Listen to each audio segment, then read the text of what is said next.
What's up, guys? What's up? Just letting a few of you filter in here. All I can say about today is wow. Wow, wow, wow. Um, just want to let some people filter in before I discuss anything so far. Um, how's everybody's days been going?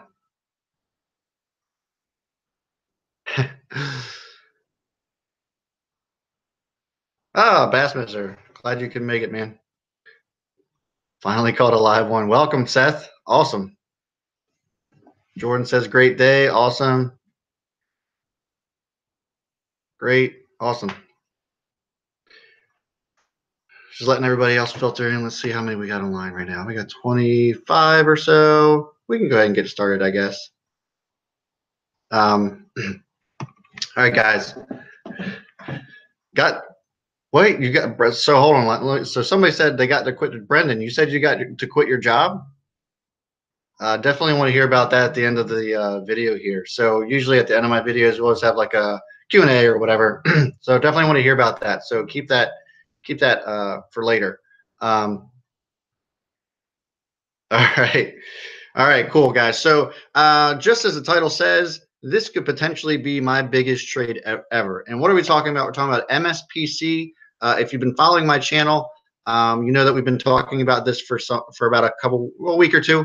And let me just go ahead and back up for a second, introduce myself. Again, my name is Brad Smith. If you're visiting here for the first time, I'm part of Techbuds-Solutions group. Ricky is our fearless leader who leads Techbuds-Solutions, and I am the subset of that where we talk everything OTCs, and they're stocks that are not listed on the New York Stock Exchange.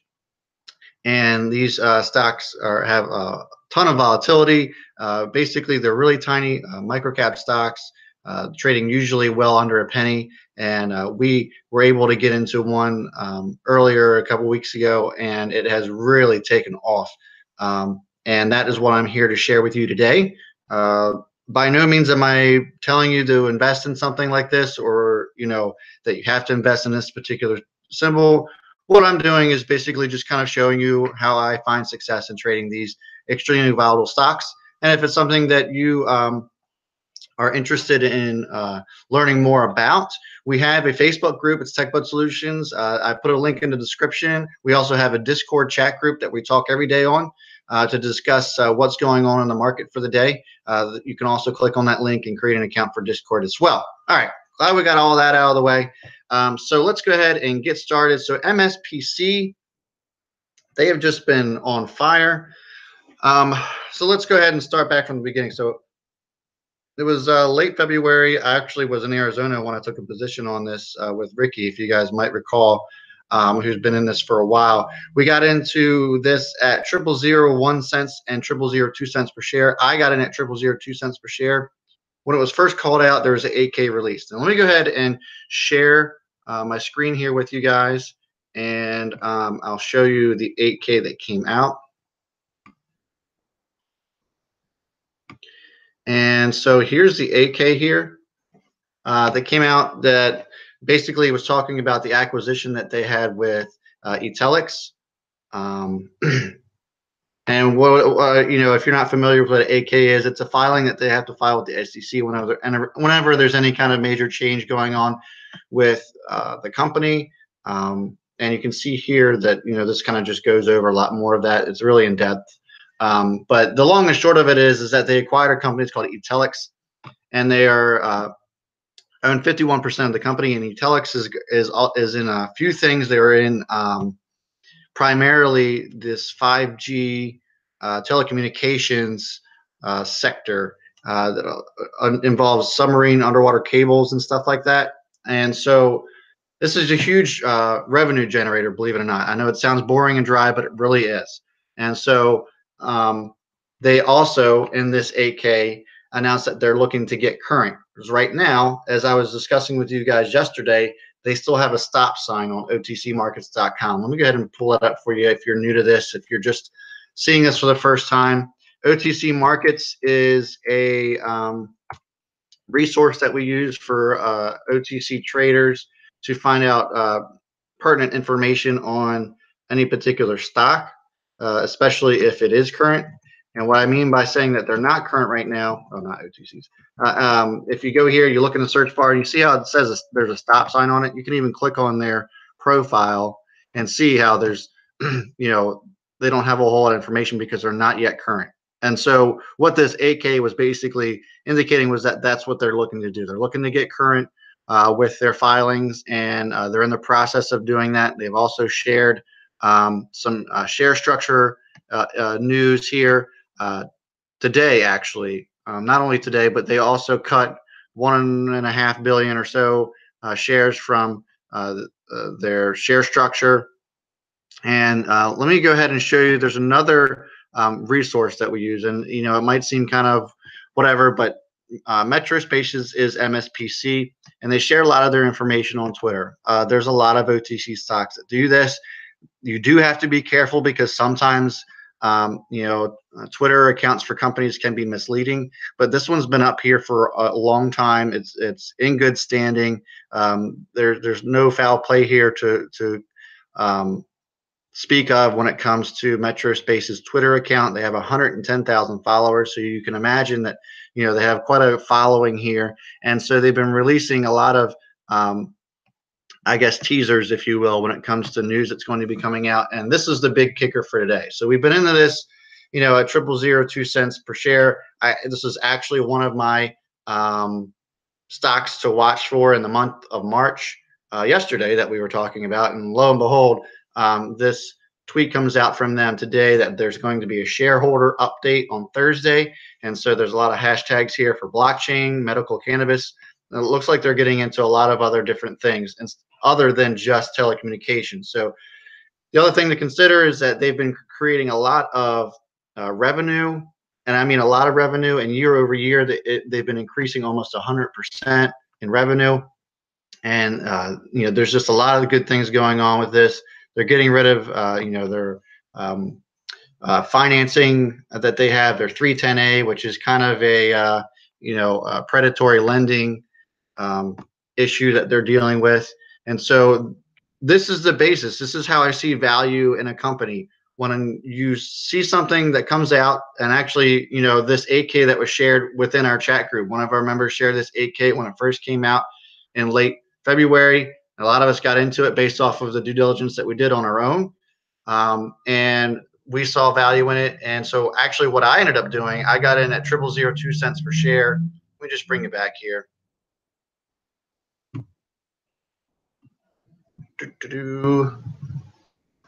I want to stop. Give me a second. Okay, now we're back.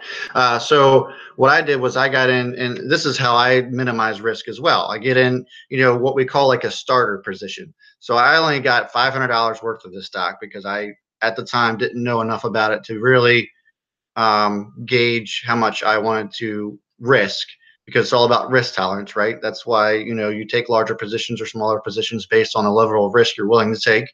So I took just a $500 position at 0.002 per share, and then did a lot more digging, did more due diligence, because when you can get something this low, if it really starts to run, the potential to make a ton of money is really, truly there. And then I shared with everybody that my position now, I have over $13,000 in just sheer profit.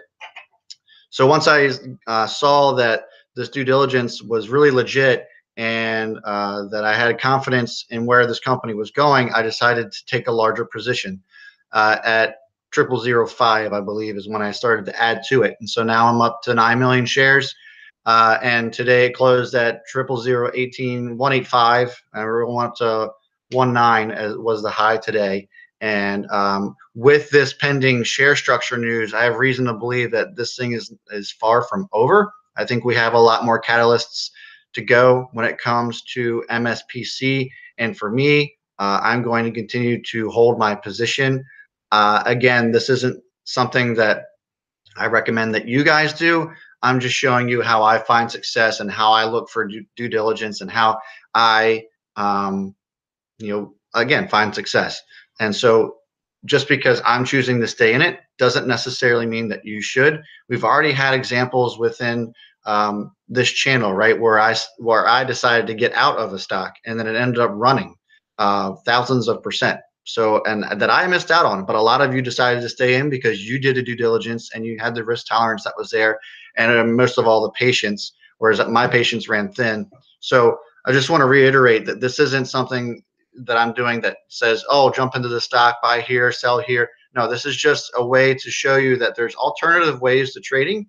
And this is just something that I wanted to shed a little bit of light on because I find so much success in this. And I find it extremely fun. And, the other thing about finding success within trading is finding people, surrounding yourself around people who have also found success. And I feel like this is kind of my way of giving back because I, didn't do this all on my own. I didn't just sit in a computer one day and start trading. No, I surrounded myself around people who were successful at this and who had the kindness and the generosity to show me what they know. And so it's kind of my way of being able to like pay it forward to you guys. And so this is great. This is so fantastic because we got to see so many people within our group today make this win. Our chat group today was just going nuts, and I couldn't have been happier. There's some of our longtime members that were there couldn't have been happier just because of the how everybody was just winning. And so yeah, that's you know that's the spiel that I'm going to give, but this could potentially be my biggest win ever. If this goes to a half a penny or more, it will be my biggest win ever by far. So anyway, guys, I just kind of wanted to leave. Yeah, somebody said that they're up $10,000. Like this isn't something that some of us are just up by a few $100. No, there's people here that are within our group that are up thousands of dollars. There's even people here that have a much larger position than I do. And are winning even more than I am. So somebody said, do you estimate when they might go current? I'm not sure. They haven't disclosed as to how long it's going to take. Sometimes it can take a little bit of time, but it all depends on how they had this set up. So who knows? I mean, it could be the month of March that we'll see all this come to fruition. I think Thursday we'll find out a lot more information, and we'll just kind of take it from there. And that's how you kind of gauge, like, oh, okay, should I go ahead and sell some of this, or should I sell all of it? Whatever. The other thing I want to stress to you guys, though, too, if you are in this position where you have millions or tens of millions of shares in this company or in any other company for that matter, when you go, your exit strategy, in my opinion, should be to sell as this run is going up, not when it's coming down, because you're going to lose your profits that way. The other reason is that you're going to sell this in chunks instead of all at once, because if you sell it all at once and you dump 9 to 10 million shares all at once, first of all, it may not happen because your order won't get filled because that's just too large of a position, because the stock may not be liquid enough. Secondly, it's going to kill the momentum. So anybody else who's invested in the stock, their position will come crashing down if anybody just starts to just dump millions and millions of shares. So the key is to sell in smaller portions than your overall position as the stock is rising, so that you can prevent all those things. And you always want to sell on the ask and not on the bid, because you start whacking that bid down or selling on that bid price, then that also kills the momentum of the stock. And it also prevents you from selling whatever's left of your position at a higher price as well, because we always want to buy low, sell high, right? So you're trying to scale out of your position, not just sell it all at once, because it's going to be much more difficult for you and those of us who are also still invested in whatever stock we're investing, not just us, but anybody. So let's see here, just looking through here.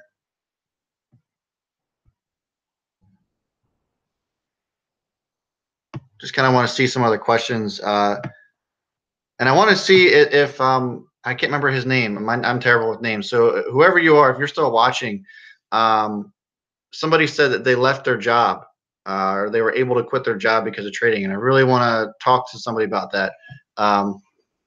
So if you're still watching, please join us again here in the chat. So I just want to read some of the questions here. Okay.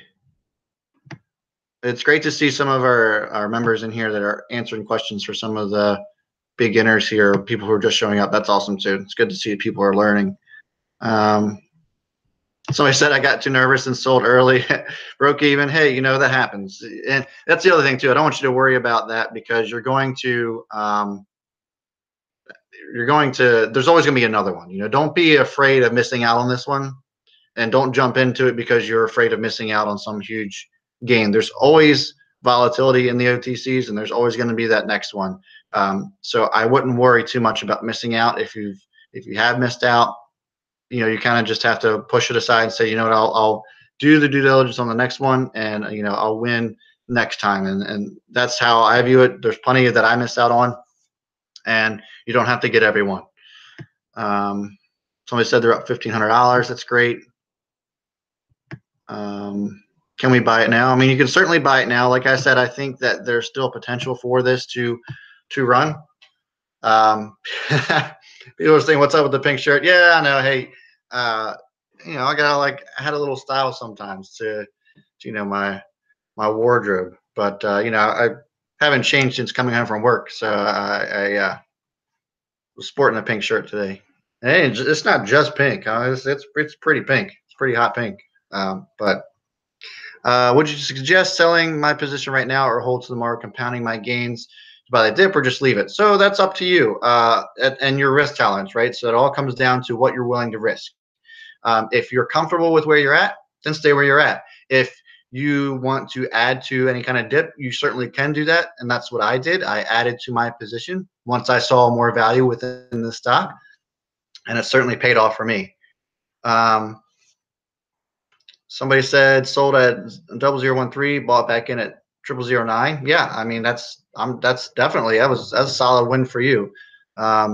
Is TD good for OTCs? Yes. So I used TD Ameritrade and E-Trade. Those are the two best platforms, in my opinion, to trade all OTCs on. I'm by no way sponsored by them. They don't pay me to say any of that. It's just, in my honest opinion, I think those are the two best platforms to trade OTCs on. There isn't any other ones out there that basically will let you trade any OTC you want. Fidelity limits you on a lot of that. If you're your first time here, Robinhood will not let you trade OTCs whatsoever. So, again, TD Ameritrade and E-Trade are my two top platforms for that. A lot of people saying this was their first OTC that they traded, which is so awesome. So awesome to see everybody winning today. It's just unbelievable the way that the chat was blowing up today. It was really cool. All right. There's no other real questions I'm seeing. Anybody else got anything they want to say, anything they want to share? I'll go ahead and shout it out here. Oh, here we go. What do you think of ADAC? Yes. Great point. So ADAC, let me see here. Let me go ahead and share my screen again real quick. I'll touch on that. So in the midst of all the excitement with MSPC, there was a stock that had really good news. It's going to be uplisted. And so let me go ahead and search that on Yahoo, because I actually found it on Yahoo and shared it with you guys earlier today. And I know that there's so much excitement going on with MSPC that maybe some of you might have missed it. Let's get this guy out of the way. Somebody commented on my video. But ADAC was seriously undervalued. It was really on a downtrend for the last week or two. Was up almost 50% today, but they came out and was updating everyone on their uplisting process, and it looks like it's really close. They have everything set in place for uplisting. They're just waiting for the OTCQB to make it official. But this basically means that they're going to be uplisted to OCQB, which is a much more legitimate listing for them to be on. And basically this means that they've maintained a certain price point. They've done all the filings the way they needed to do them. And it's just good. It means that they're in good standing and that they're a legitimate company and they're looking to do really good things. It's basically just a status. Like NASDAQ is, if you're on the NASDAQ, then you're going places, or you're on the Dow Jones, or S&P 500. Same thing with OTCQB. It's like a premier OTC, if you will. And so this was way undervalued. I suspect that this could be valued at around 15 to 20 cents per share. And as of today, it closed around 5 cents, I believe. I got into this around 3.5 cents. I'll tell you that I have about 85,000 shares at 3.5 cents. And so I'm looking for this to go much higher than that. Anywhere from 15 to 20 is where I'm looking to see where it goes. But again, just want to reiterate, this isn't something that I recommend that you get into. This is just me showing you how I see value, and how I do my due diligence and how I find success. So do your own work, and if it's something that you see value in as well, by all means, go ahead and get into it. But I don't want to sway anybody's decision making at all. I just want to show you how I find value in things, and so I shared this with the group this afternoon. But it kind of got overshadowed with MSPC because people are so excited, which is understandable. I just wanted to show you guys that there's plenty more green out there if you have if you have more capital to buy into something else as well. All right, so I'm glad you brought that up. Thanks for the question. That was great. Okay, so let me see here if there's any other questions. Oh man, thanks for the donation, Sergey. Appreciate it. Guys, if you're looking to donate to my channel, I really appreciate it. If not, just watching this channel I'm definitely appreciative of that as well. Let's see. Oh, Brendan, yes, thank you. He in the beginning of the video, he said that he quit his job, but he said he's going to quit his job this week. I looked like he got into an argument with his boss, but it looks like trading is going to be his full-time job. So congratulations on that. I think I'm looking to try to do that here soon. Love the shirt. All right, guys. Well, I think we're going to just cut it there tonight. I really appreciate everything that you guys have done so far as your support goes. This channel couldn't run without you, and I'm so pumped for what the future holds for us, for Techbuds-Solutions. Again, if you want to be part of our group, the Facebook link and the Discord link are in the description of this video. So just go ahead and click on the links down there. And that's all I got for you guys tonight. Please like and subscribe to this video if you learned something and if you're excited about what we're doing here. And I will see you all before the bell. That's all I got for you guys tonight. B Smith is out.